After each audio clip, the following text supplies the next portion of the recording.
আসসালামু আলাইকুম। এ পর্যায়ে আমরা আলোচনা করব রুই মাছের বায়ুথলি নিয়ে। রুই মাছের বায়ুথলি যেটাকে বলা হয় পটকা, যেটাকে বলে এয়ার ব্লাডার, কারণ ব্লাডার মানে থলে, এয়ার মানে বাতাস, যেই থলের মধ্যে বাতাস থাকে যেটাকে বলা হয় সুইম ব্লাডার। সুইম অর্থ সাঁতার, ব্লাডার মানে থলে, যেটা সাঁতার কাটার থলে বা যেটা সাঁতার কাটতে ব্যবহৃত হয়। রুই মাছের এয়ার ব্লাডার বা সুইম ব্লাডার সাধারণত বায়ুপূর্ণ, চকচকে, সাদা প্রাচীর, সাদা চকচকে।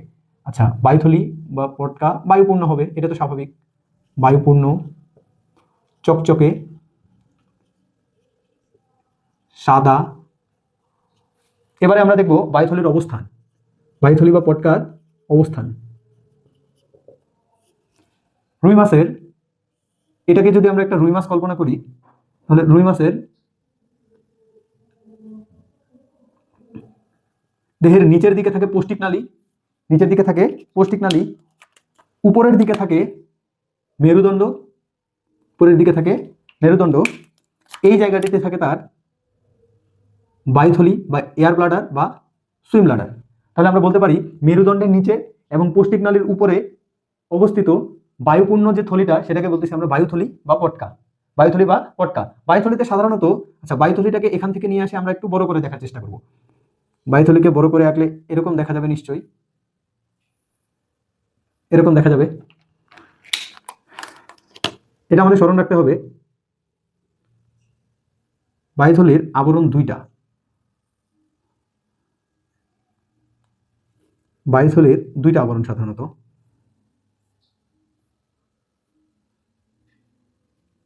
বায়ুথলি সাধারণত দুইটা আবরণ। বাইরের দিকে যে আবরণটা আছে, এই আবরণটাকে আমরা বলছি, বাইরের দিকে যে আবরণটা আছে এই আবরণটাকে আমরা বলছি টিউনিকা অর্থ আবরণ।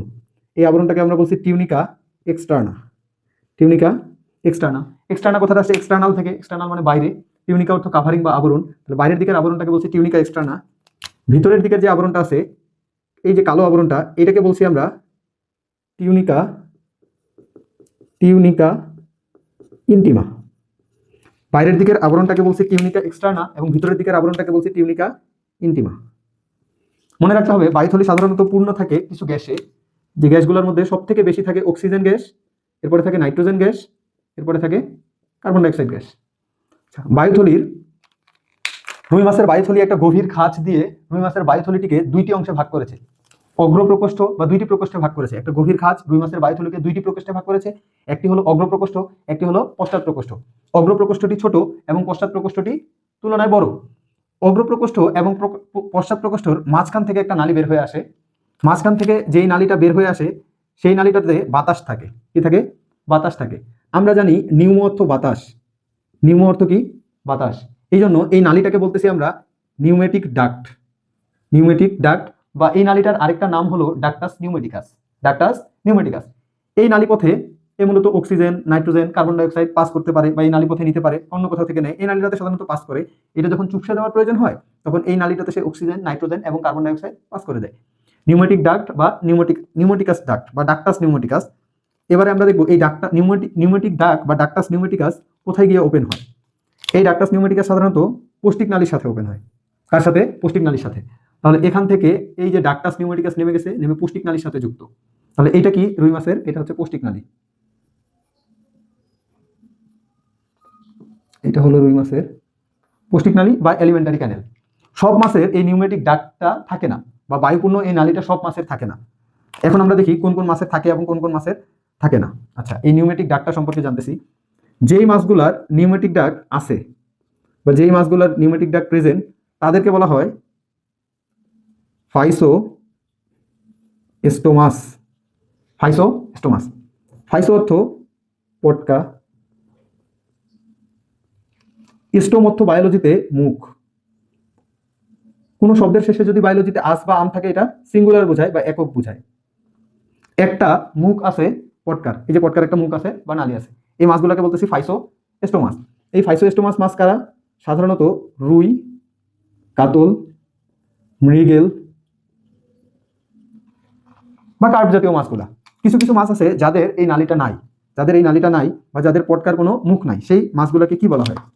যাদের এই নিউমেটিক ডাক্টটা নাই বা অনুপস্থিত, তাদেরকে বলা হয় ফাইসো অর্থ পটকা, ক্লিস্টাস অর্থ বন্ধ। ক্লিস্টাস অর্থ বন্ধ। তাহলে পটকার মুখটা যাদের বন্ধ থাকে তাদেরকে বলা হয় ফাইসোক্লিস্টাস জাতীয় মাছ। যেমন ফাইসোক্লিস্টাস জাতীয় মাছ হলো ভাইয়া কই মাছ, কি মাছ? কই মাছ, টাকি মাছ ইত্যাদি। এরা হলো ফাইসোক্লিস্টাস জাতীয় মাছ। রুই মাছের অগ্র প্রকোষ্ঠে কিছু রক্তজালক থাকে এবং সুন্দর কিছু রক্তজালক থাকে, খুবই সুন্দর সুন্দর কিছু রক্তজালক থাকে। রুই মাছের পশ্চাৎ প্রকোষ্ঠেও কিছু রক্তজালক বের হয়ে গেছে, এদিক দিয়ে এদিক দিয়ে এদিক দিয়ে এদিক দিয়ে বের হয়ে গেছে। কিছু রক্তজালক বের হয়ে গেছে, কিছু রক্তজালক এদিক দিয়ে প্রবেশ করছে। এই রক্তজালকগুলোর নাম হচ্ছে, এই রক্তজালকগুলোর নাম হলো রেটিয়া মিরাবিলিয়া। রেটিয়া মিরাবিলিয়া। রেটিয়া অর্থ নালী, মিরাবিলিয়া অর্থ চমৎকার। এই নালীগুলা যেহেতু রুই মাছের পটকাটা সাদা, এই নালীগুলা লাল লাল ক্ষুদ্র ক্ষুদ্র নালী, জালের মতো করে থাকে, জালের মতো করে সজ্জিত থাকে, এই কারণে এদের চমৎকার দেখায়। তাহলে এই নালীগুলোকে বলতেছি রেটিয়া অর্থ নালী, মিরাবিলিয়া অর্থ চমৎকার। এই নালীগুলোকে বলছি চমৎকার কিছু নালী।